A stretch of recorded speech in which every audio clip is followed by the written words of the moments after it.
Assalamualaikum warahmatullahi wabarakatuh. Video kali ini akan dibahas istilah-istilah dalam kurikulum pendidikan tinggi. Alasan saya mengangkat materi ini karena istilah-istilah ini sering disebutkan pada materi Tridharma perguruan tinggi. Dengan kata lain, video ini dibuat sebagai bekal menghadapi P3K Jabatan Fungsional Dosen. Baik, akan kita mulai dari yang pertama. Kurikulum adalah seperangkat rencana dan pengaturan mengenai tujuan, isi, dan bahan pelajaran serta cara yang digunakan sebagai pedoman penyelenggaraan kegiatan pembelajaran untuk mencapai tujuan pendidikan tinggi. Yang kedua adalah pendidikan tinggi. Pendidikan tinggi adalah jenjang pendidikan setelah pendidikan menengah yang mencakup program diploma, program sarjana, program magister, program doktor, dan program profesi, serta program spesialis yang diselenggarakan oleh perguruan tinggi berdasarkan kebudayaan bangsa Indonesia. Selanjutnya yang ketiga, kurikulum pendidikan tinggi dikembangkan oleh setiap perguruan tinggi yang mengacu pada Standar Nasional Pendidikan Tinggi untuk setiap program studi yang mencakup pengembangan kecerdasan intelektual, akhlak mulia, dan keterampilan. Yang keempat, kurikulum pendidikan tinggi untuk program sarjana dan program diploma wajib memuat mata kuliah antara lain agama, Pancasila, kewarganegaraan, dan bahasa Indonesia. Yang kelima adalah pembelajaran. Pembelajaran adalah proses interaksi mahasiswa dengan dosen dan sumber belajar pada suatu lingkungan belajar.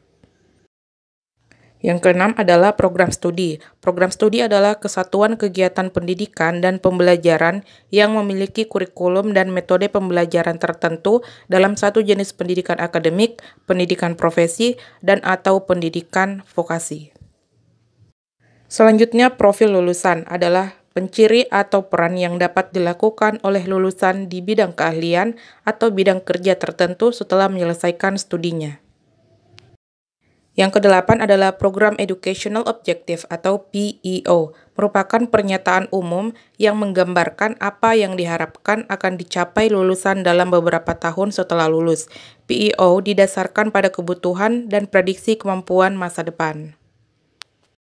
Selanjutnya yang 9 adalah capaian pembelajaran, adalah kemampuan yang diperoleh melalui internalisasi pengetahuan, sikap, keterampilan, kompetensi, dan akumulasi pengalaman kerja.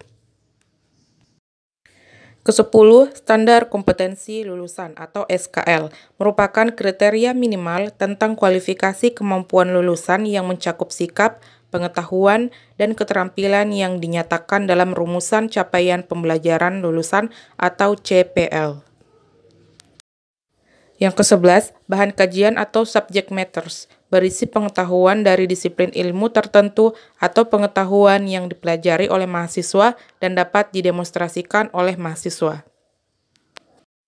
Yang ke-12 adalah materi pembelajaran, yaitu berupa pengetahuan mencakup fakta, konsep, prinsip-prinsip, teori dan definisi, kemudian keterampilan dan proses yang mencakup membaca, menulis, berhitung, menari, berpikir kritis, berkomunikasi, dan lain-lainnya, dan nilai-nilai. Yang ke-13 adalah mata kuliah, yaitu satuan pelajaran yang diajarkan dan dipelajari oleh mahasiswa di tingkat perguruan tinggi, yang disusun berdasarkan CPL yang dibebankan padanya, berisi materi pembelajaran, bentuk dan metode pembelajaran, dan penilaian, serta memiliki bobot minimal 1 satuan kredit semester atau SKS.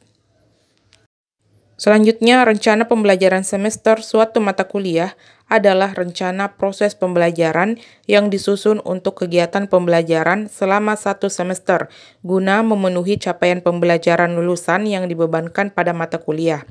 Rencana pembelajaran semester atau istilah lain ditetapkan dan dikembangkan oleh dosen secara mandiri atau bersama dalam kelompok keahlian suatu bidang ilmu pengetahuan dan atau teknologi dalam program studi. Selanjutnya adalah standar penilaian pembelajaran, merupakan kriteria minimal tentang penilaian proses dan hasil belajar mahasiswa dalam rangka pemenuhan capaian pembelajaran lulusan. Istilah selanjutnya adalah pengalaman belajar atau learning experience adalah aktivitas belajar mahasiswa melalui interaksi dengan kondisi eksternal di lingkungan pembelajarannya.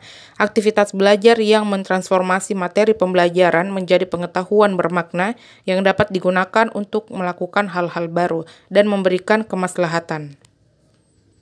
Istilah selanjutnya yang penting untuk diketahui adalah bentuk pembelajaran, yaitu aktivitas pembelajaran dapat berupa kuliah, responsi dan tutorial, seminar dan praktikum, praktik studio, praktik bengkel, praktik lapangan, praktik kerja, penelitian, perancangan atau pengembangan, pelatihan militer, pertukaran pelajar, magang, wirausaha, dan atau bentuk lain pengabdian kepada masyarakat.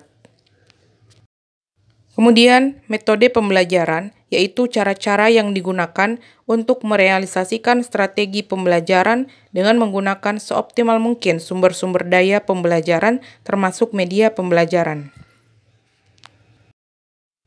Istilah selanjutnya adalah penilaian, yaitu satu atau lebih dari proses mengidentifikasi, mengumpulkan, dan mempersiapkan data untuk mengevaluasi tercapainya capaian pembelajaran lulusan atau CPL dan tujuan kurikulum.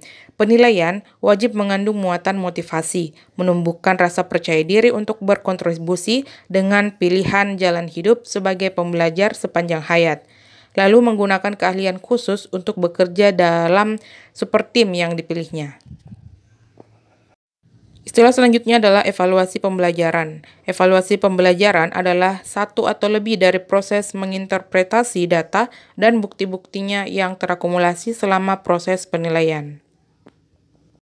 Selanjutnya yang harus diketahui yaitu mengenai evaluasi program kurikulum sebagai sebuah proses atau serangkaian proses pengumpulan data dan informasi, kemudian dianalisis dan hasilnya digunakan sebagai dasar untuk perbaikan kinerja kurikulum yang lebih optimal dan efektif atau evaluatif formatif, atau digunakan sebagai dasar untuk menyimpulkan dan pengambilan keputusan atau evaluasi sumatif. Masuk pada istilah selanjutnya, kriteria penilaian atau assessment criteria adalah patokan yang digunakan sebagai ukuran atau acuan ketercapaian pembelajaran dalam penilaian berdasarkan indikator-indikator yang telah ditetapkan. Kriteria penilaian merupakan pedoman bagi penilai agar penilaian konsisten dan tidak bias. Kriteria penilaian dapat berupa kuantitatif ataupun kualitatif. Selanjutnya adalah istilah indikator penilaian, yaitu pernyataan spesifik dan terukur yang mengidentifikasi pencapaian hasil belajar atau kinerja hasil belajar mahasiswa disertai bukti-bukti. Istilah ke-24 yaitu literasi data atau pemahaman untuk membaca, menganalisis, menggunakan data dan informasi big data di dunia digital. Kemudian, literasi teknologi adalah pemahaman cara kerja mesin dan aplikasi teknologi, coding artificial intelligence, and engineering principle. Kemudian, literasi manusia yaitu pemahaman tentang humanities, komunikasi, dan desain. Selanjutnya adalah bentuk kegiatan pembelajaran MBKM, yaitu kegiatan pembelajaran di luar program studi yang dapat diikuti oleh mahasiswa selama maksimal 3 semester, baik di dalam maupun di luar perguruan tingginya, yang terdiri dari 8 bentuk, diantaranya pertukaran mahasiswa, magang atau praktik kerja, asistensi mengajar di satuan pendidikan, penelitian atau riset, proyek kemanusiaan, kegiatan wirausaha, studi atau proyek independen, membangun desa atau kuliah kerja nyata tematik.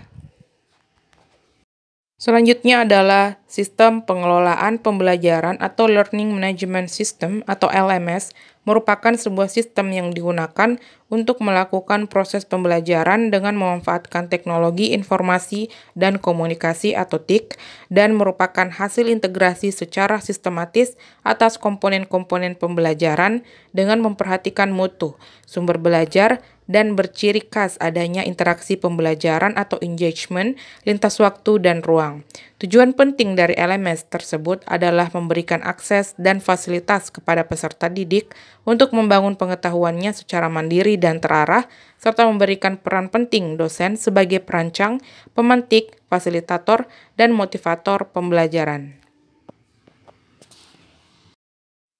Istilah selanjutnya adalah pembelajaran bauran, adalah pendekatan pembelajaran yang memadukan secara harmonis, terstruktur, dan sistematis antara keunggulan pembelajaran tatap muka atau face-to-face dan daring atau online. Istilah selanjutnya adalah Massive Open Online Courses atau MOOCs adalah salah satu jenis pembelajaran daring yang diikuti oleh peserta yang sangat banyak dan bersifat terbuka.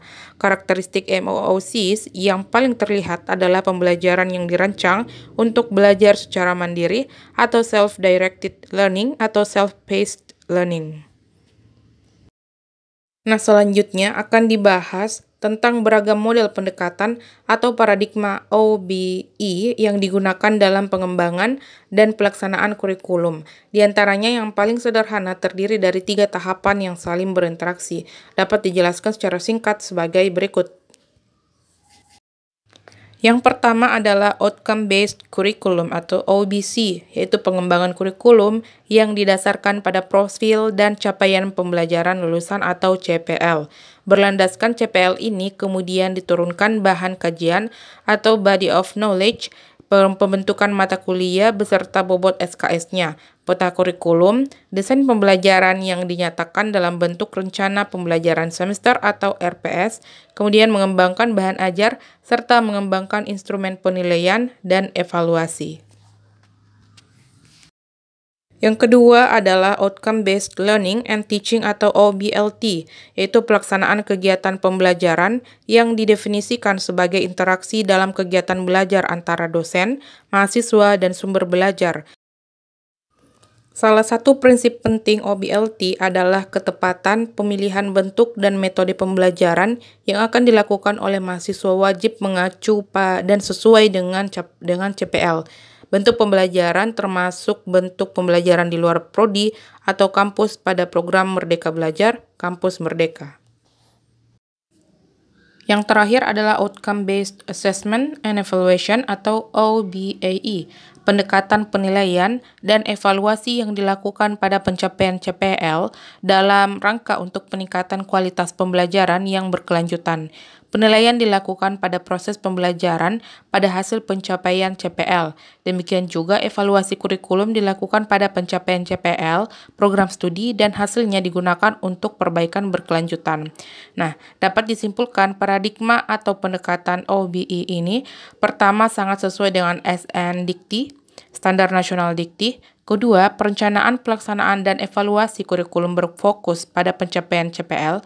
Dan yang ketiga, dalam implementasinya untuk keperluan akreditasi nasional maupun internasional pelaksanaan OBE sangat diperlukan dukungan dokumen atau data-data yang sahih sebagai bukti.